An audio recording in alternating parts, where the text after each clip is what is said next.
I am a goddamn fighter. And so I used to think that's great. And then I realized, you know what? Maybe that's your own detriment because you're fighting something that can't be fought and you're expending all your energy and you're using all this brain power and you're using all your emotions to fight something that you can't fight.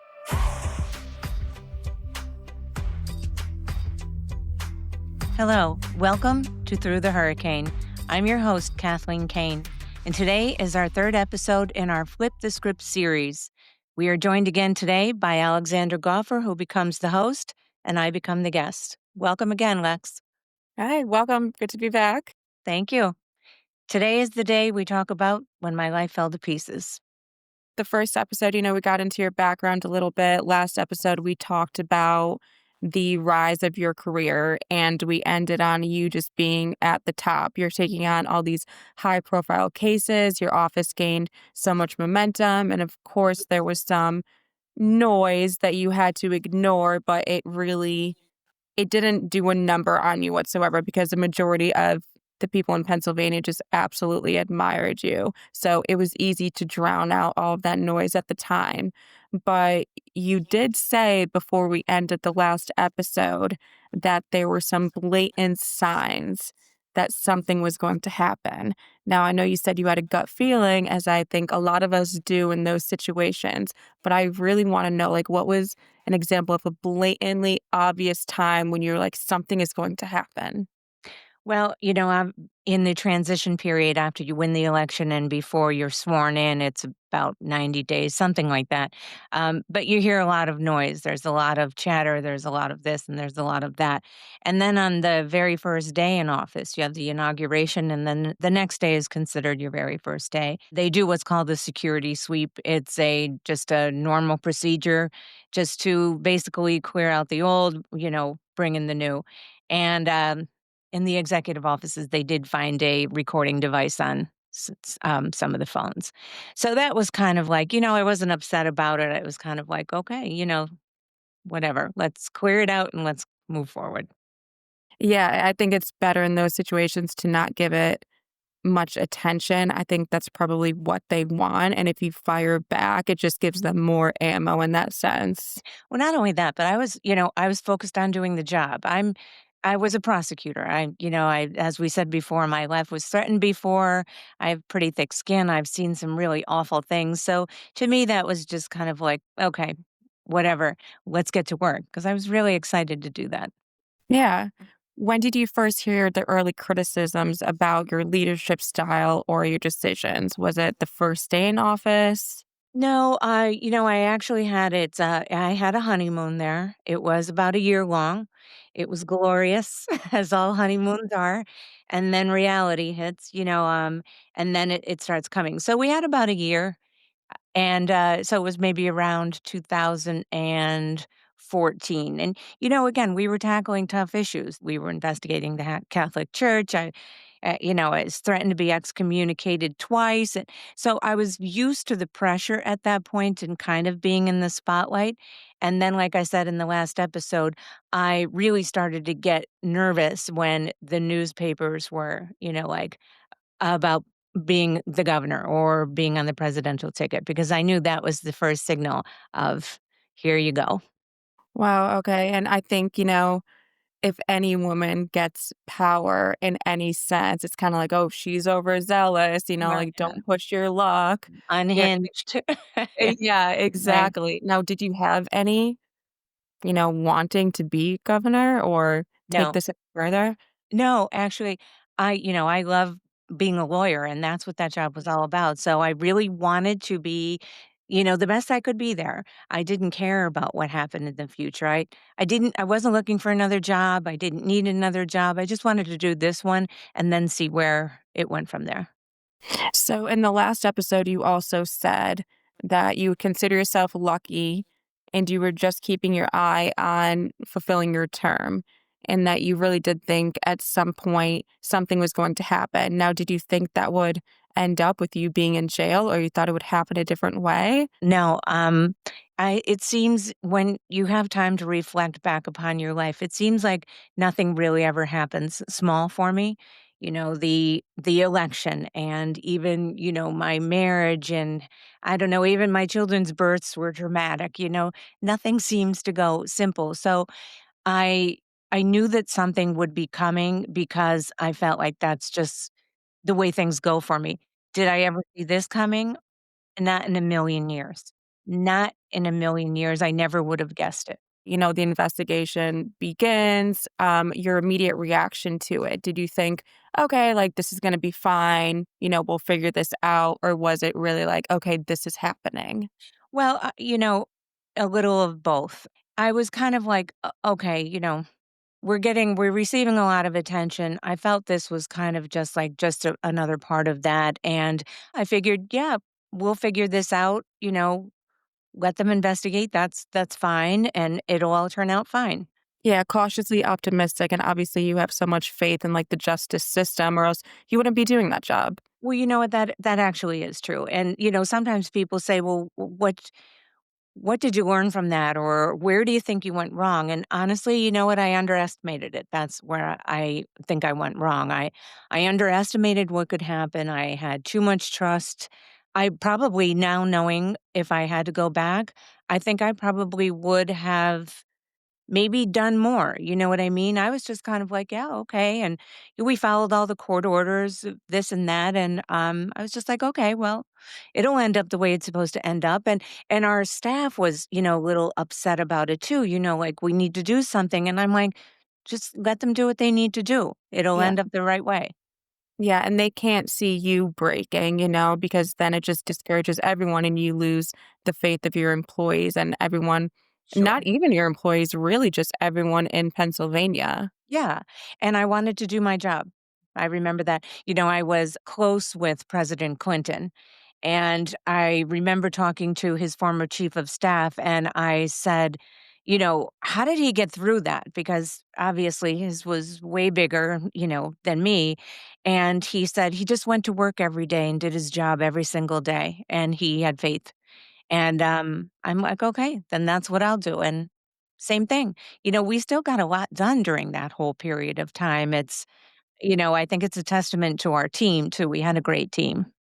Yeah, I mean, fear hates a moving target, as long as you keep yourself busy and stick to your routine, it's what you have to do. You just don't have a choice. So, what was your exact charge that they charged you with? There were a lot of them. Basically, the premise of it is that I leaked a grand jury report to the media, and it was for retaliatory reasons against someone else, and then went before the grand jury and lied about it.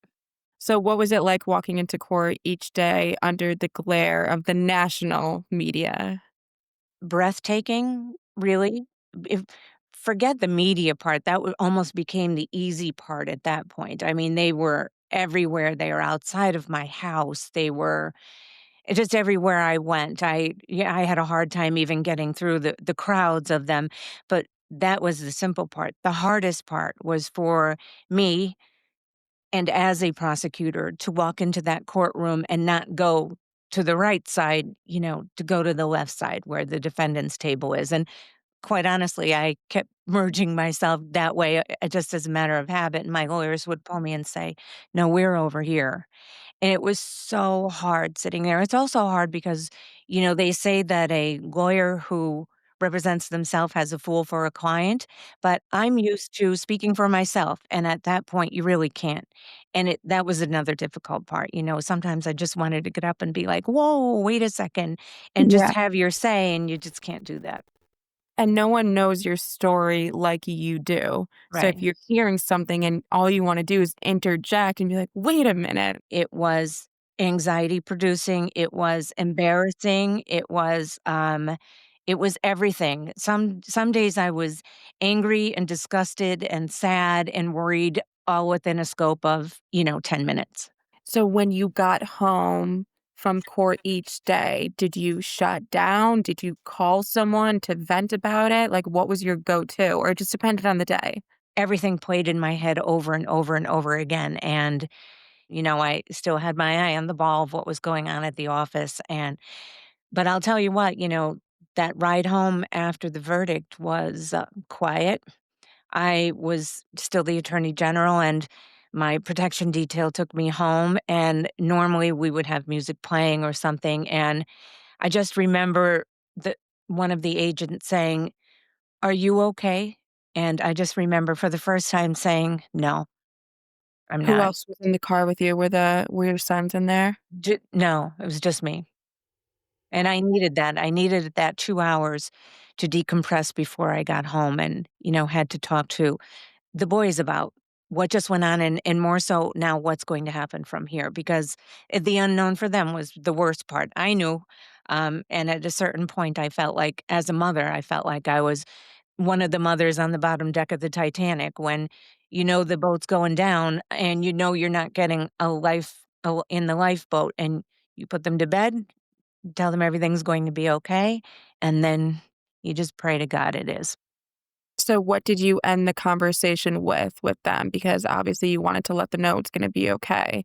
Did Yeah. you any piece of advice or Well, I did say, I knew we were filing an appeal and I would be free on appeal. And, I told them that we would have at least many months before a decision was made.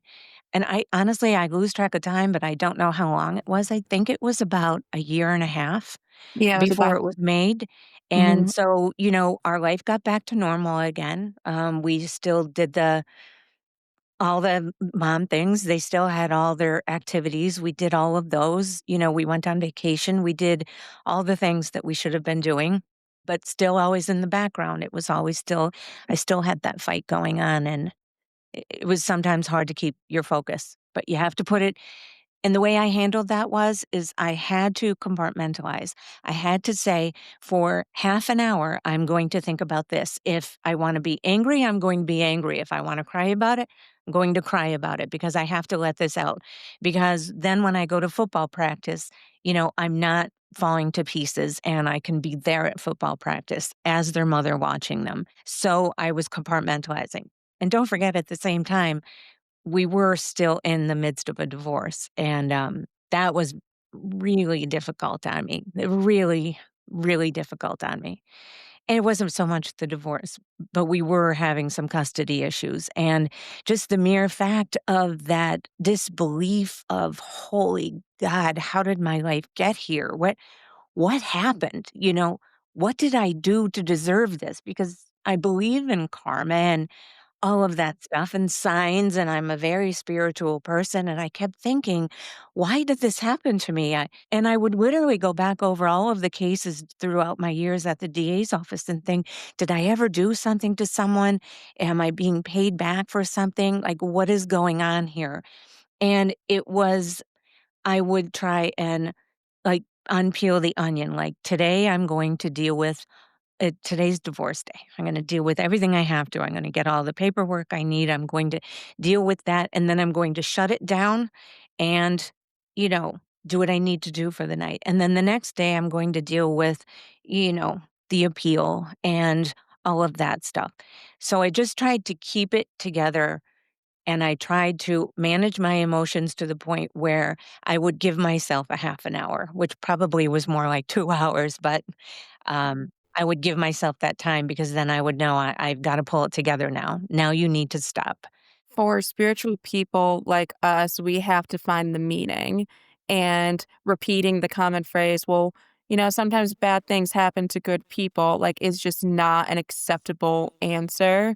So I really do understand the whole, like, well, what did I do to have this happen? You know what Right. I mean? And it happened so instantly too. Yeah, and it was unstoppable. It was almost unstoppable. I got to the point where I would go through all of that at nauseum. You know how I am. I'll go through it and go through it because I want to know what the problem is because that's the only way I can feel I can find a solution to it. And I thought I would never say this in my entire life, but you know what? Sometimes there is no solution. Sometimes there just isn't.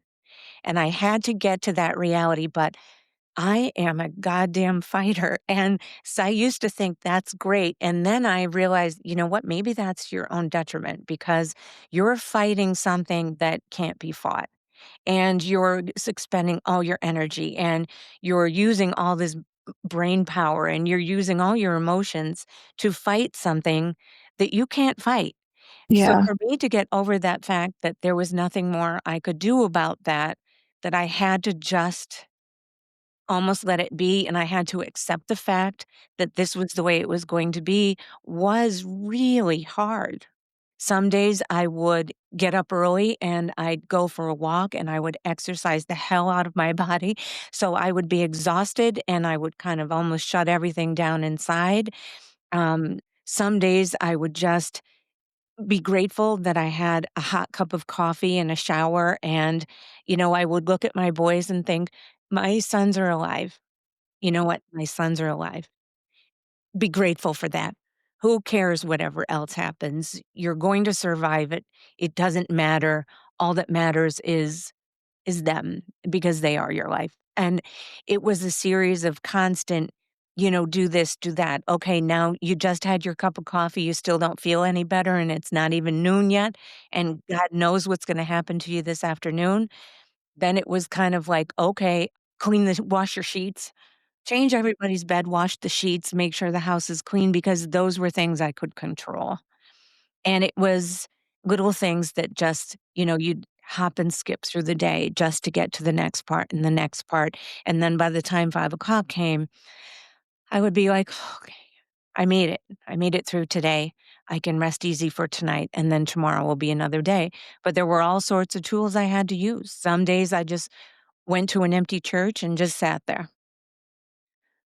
Some days I would talk to my grandmother, who passed away 30 some years ago, but just to look for strength in her.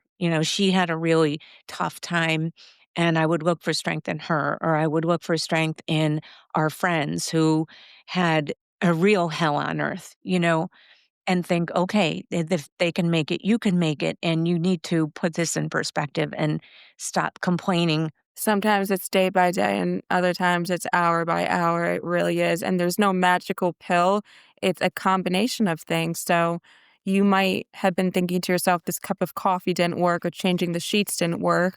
But a combination of all of that, like it is doing something. You just have to keep doing. Honestly, at the time, you don't even know it's grief.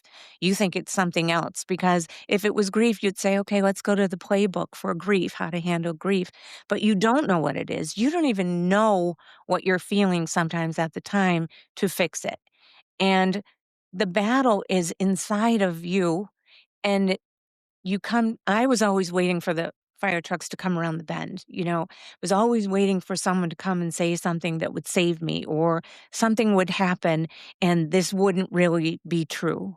And I just kept waiting for that moment and waiting and waiting and waiting. And I literally waited for years and it never came. And then I realized it's not coming.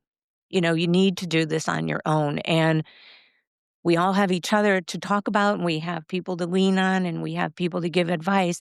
But when it comes down to it, you're the one laying your head on the pillow that night with your own thoughts and you have to deal with it on your own. And hopefully, this podcast gives you some tools to deal with it. I remember actually, this was years ago. It's funny that you quoted half of it.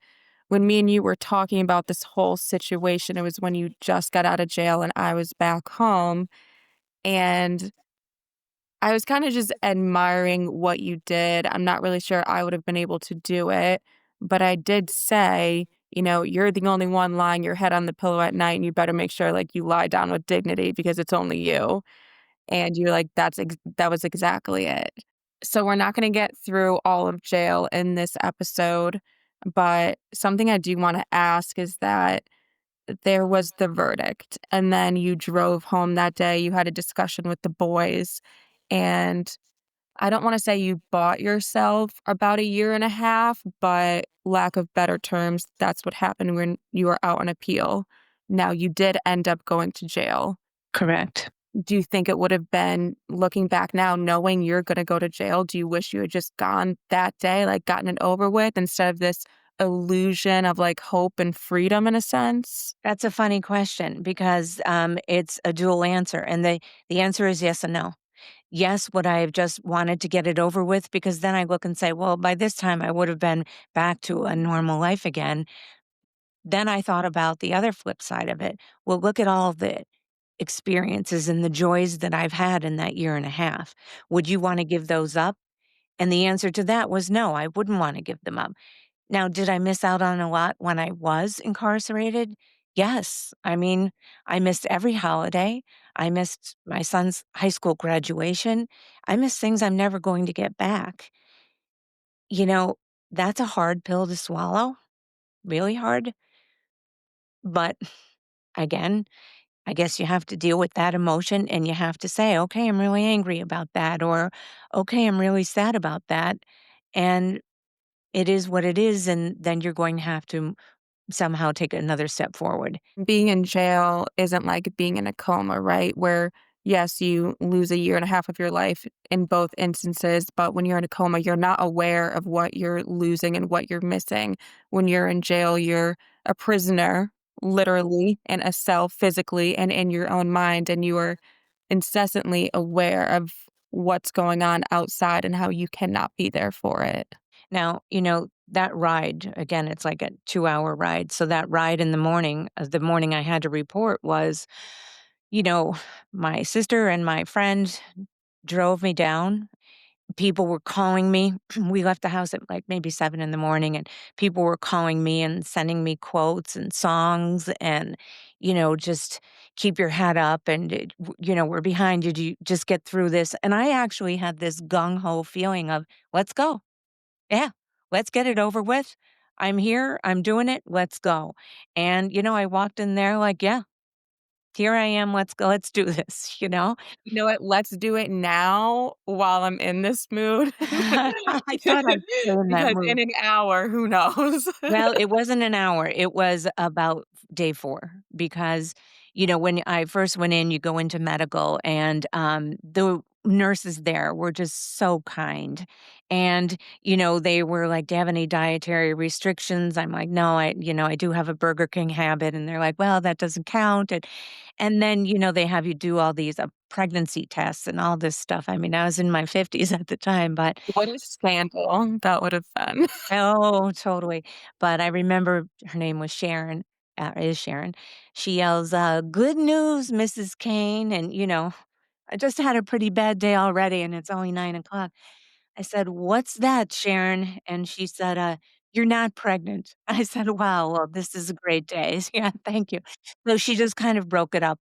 But then they were like, "We can't keep you safe and we want you to agree to go into protective custody." Now, listen, I thought it was just, yeah, great. I'm by myself. It's nice and quiet. That sounds way better than the alternative. So I agreed, and that's not what it was at all. It was actually the hole, and it's just that I was by myself, but in the hole, and it was a nightmare. It was a nightmare. It was like if somebody snatched you out of your life and put you into like maybe an insane asylum where they're screaming because they didn't have the capacity for a mental health division there. And some of the women who were there because of severe mental health issues. And I just remember that very first night thinking, I don't think I can do this. I'm claustrophobic, number one, to begin with. I value my freedom like there's nothing else in the world. And here I am. I was cold, I was starving, and this noise is deafening. So it finally quiets down. And in the block next to us, I could hear this woman singing Amazing Grace, which is one of my favorite songs. And I just thought, okay, somebody just gave me that gift. This is your sign you can do it. Go to bed, worry about tomorrow. And I did do that. But by the 4th day, I was like, you know what? I've changed my mind. I actually don't care what happens to me. If you can't keep me safe, that's fine. It's got to be better than this. I need to get out of here. I'm revoking my agreement. And so it took about another 2 days because they had to go through and see if there was anybody in there that I had, handled the case and that they had something against me. They did a good job and I was finally moved then. It was better, but it was still jail, and I am not used to being told what to do, when to do it. You can't do it. You can only everything. It was. Just shocking to the system. Shocking. And, moving from the hole out into what do they call it? Gen Pop. Gen Pop, yeah. Okay. I only know that from No, search. that's it. It's called general population. Mhm. Okay, that's what I thought. There's no solutions, only compromises, and your always tells me that. And Yeah. I think, that's a pretty good way to frame things, and you just have to look for what you can. But social people like us, I mean, being in the hole, I cannot even fathom that. And you have to just start hearing the voices in your head at some point.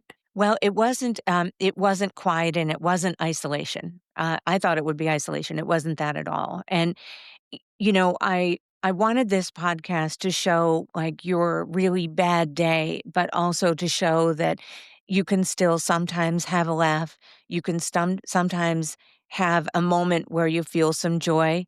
And even when I was in the hole, there was this one CO, corrections officer, and she came in and I was the only one able to sit at this tiny table out in this, they call it a day room, which is maybe as big as like my kitchen.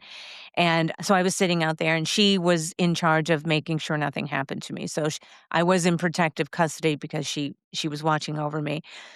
And she was funny. It was, Jeopardy was on, and she just started saying things about one of the contestants, and it was just so funny. I started laughing, and then I started joining in with her, and we were both almost in tears laughing, and she said, "Oh boy, I think I'm going to get written up for this one."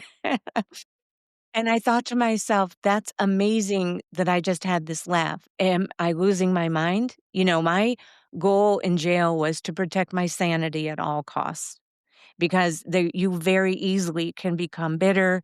You can join in just for the sake of joining in. You could start to feel like, people would say, "Oh, this is my home." And I would say, "This is not your home. It's not my home. It's not your home." And you could very easily fall into that trap, and I was protecting my sanity because I knew that was also the only thing I can control at that point. But it was bad. The food was so bad, I didn't eat for days. And then they're like, "If you don't at least move it around your plate or give it away, then they're going to put you in, medical." And again, medical that sounds great. That sounds like a nice, comfy, quiet bed, right? But it's not. And they said, "No, at all costs, avoid medical." So I would give my food away, but I was hungry, and Sharon would bring me a candy bar, and I would bite at that candy bar like, I was on a deserted island. But it was a it was a challenge like there was no other, and it wasn't just socialization, it was everything, the loss of the freedom, the loss of daylight, the restrictions that I had. My I told myself I had 3 requirements to get through my day. I needed to go outside, I needed a hot cup of coffee, I needed a hot shower, and I needed to talk to my sons every single day. So we've run out of time for today's episode. We talked about how I was in the hole, in jail, my life crumbled. But I promise you, in the next episode, this isn't the end of the story. Thanks for listening to Through the Hurricane. Please like and subscribe wherever you get your podcasts. See you next time.